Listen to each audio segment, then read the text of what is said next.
So 15 years ago, I came across a video, and this video was of this cute little object. It was a metal object, and it was a robot.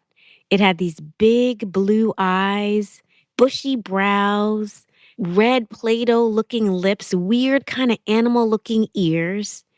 And the cutest thing happened. In the video, it was saying, I love you. Aw, did he say he loves me? And my heart melted. I felt it loved me. But it's a robot, and robots can't love. And that's what's going to always separate us from technology. Technology doesn't care about us. So, as more jobs are going to be done by robots, AI, automation, how does this lack of human touch separate the work that humans should do from the work machines should do? I'm Modupe Akinola, and this is TED Business. And today we're going to hear from KaiFu Lee. He's a leader of a venture capital firm in China that invests in the latest technology. He's also the author of a book called AI Superpowers. And in this talk, he's going to share an unusual idea that AI might just free us up to be more human. So let's hear from KaiFu after a quick break.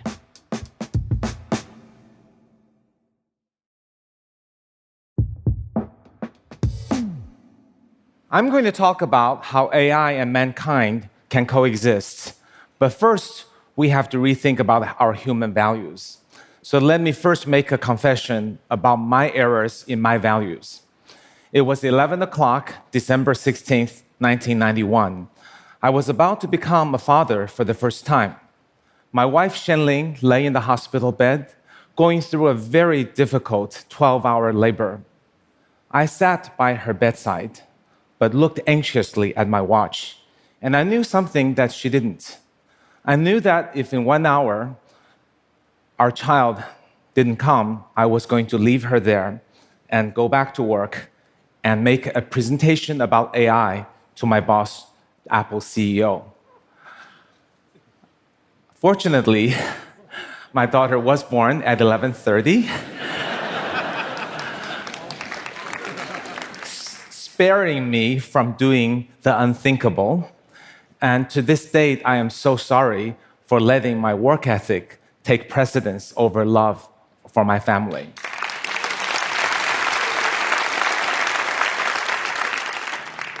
My AI talk, however, went off brilliantly.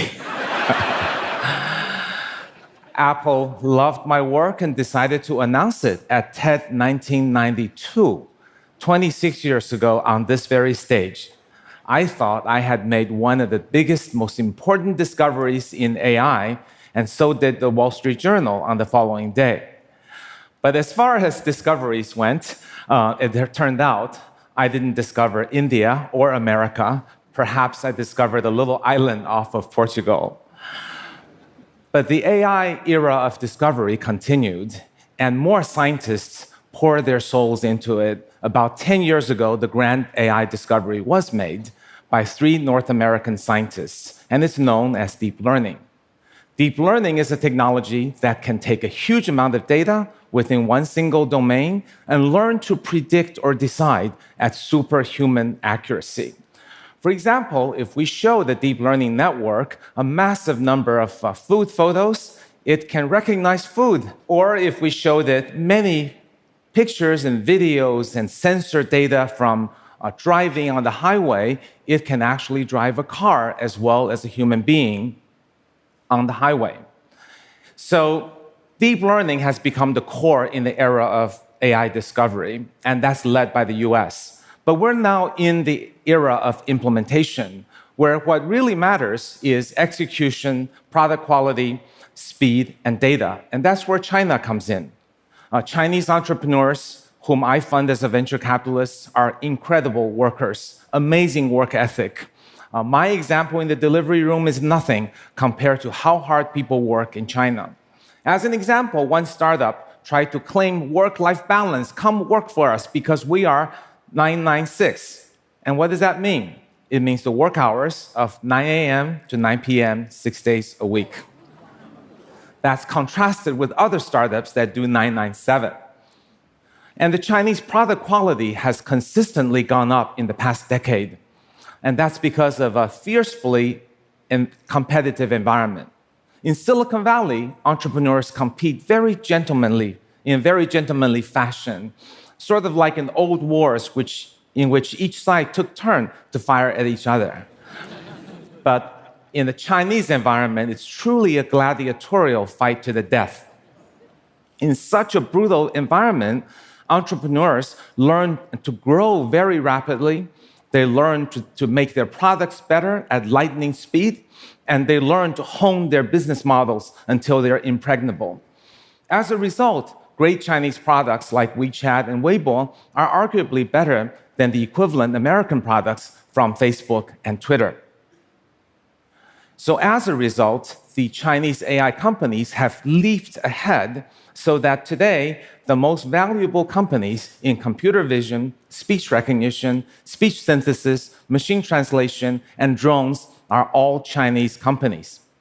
So with US leading the era of discovery and China leading the era of implementation, we're now in an amazing age where the dual engine of the two superpowers are working together to drive the fastest revolution in technology that we have ever seen as humans.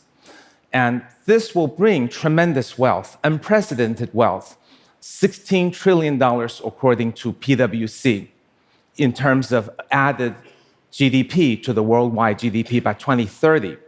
It will also bring immense challenges in terms of potential job replacements. Whereas in the industrial age, it created more jobs because craftsman jobs were decomposed into jobs in the assembly line. So more jobs were created. But AI completely replaces the individual jobs in the assembly line with robots. And it's not just in factories, but truckers, drivers, and even jobs like telesales, customer service, and hematologists, as well as radiologists, over the next 15 years are going to be gradually replaced by artificial intelligence. Really, the creative jobs are the ones that are protected because AI can optimize but not create. But what's more serious than the loss of jobs is the loss of meaning, because the work ethic in the industrial age has brainwashed us into thinking that work is the reason we exist, that work defines the meaning of our lives. And I was a prime and willing victim to that type of workaholic thinking. I worked incredibly hard. That's why I almost left my wife in the delivery room. That's why I worked 996 alongside of my entrepreneurs. And that obsession that I had with work ended abruptly a few years ago when I was diagnosed with fourth stage lymphoma. The PET scan here shows over 20 malignant tumors jumping out like fireballs, melting away my ambition. But more importantly, it helped me re-examine my life. Knowing that I may only have a few months to live caused me to see how foolish it was for me to base my entire self-worth on how hard I worked and the accomplishments from hard work. My priorities were completely out of order. I neglected my family.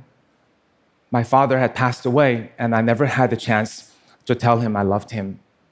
My mother had dementia and no longer recognized me, and my children had grown up. During my chemotherapy, I read a book by Bronnie Ware, who talked about dying wishes and regrets of the people in the deathbed. She found that facing death, nobody regretted that they didn't work hard enough in this life. They only regretted that they didn't spend enough time with their loved ones and that they didn't spread their love. So I am fortunately today in remission.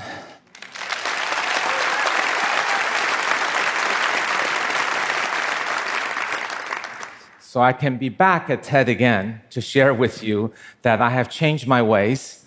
I now only work 965, occasionally 996, but usually 965.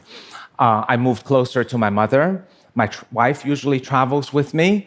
And when my kids have vacation, if they don't come home, I go to them. So it's a new form of life that helped me recognize how important it is that love is for me. And facing death helped me change my life, but it also helped me see a new way of how AI should impact mankind and work and coexist with mankind.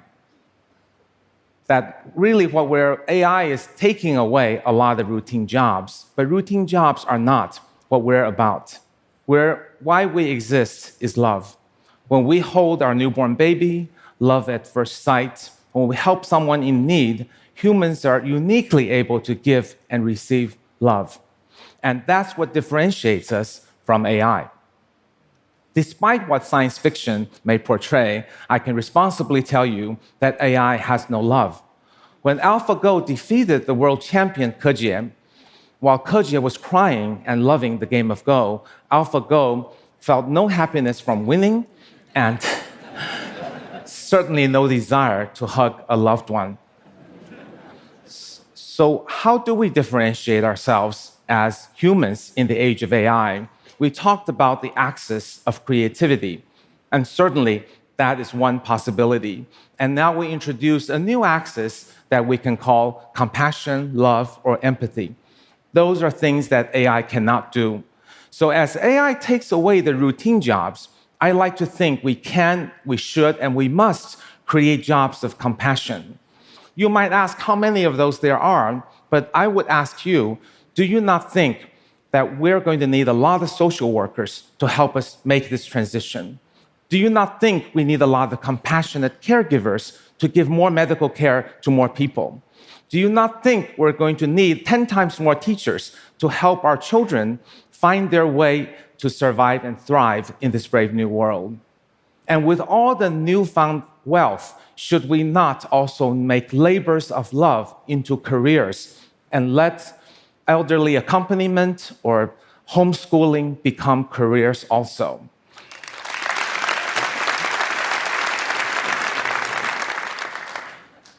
This graph is surely not perfect, but it points at 4 ways that we can work with AI. AI will come and take away the routine jobs, and in due time, we will be thankful.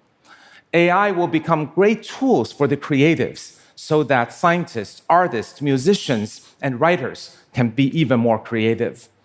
AI will work with humans as analytical tools that humans can wrap their warmth around for the high compassion jobs. And we can always differentiate ourselves with the uniquely capable jobs that are both compassionate and creative, and using and leveraging our irreplaceable brains and hearts. So there you have it, a blueprint of coexistence for humans and AI. AI is serendipity. It is here to liberate us from routine jobs, and it is here to remind us what it is that makes us human. So let us choose to embrace AI and to love one another. Thank you.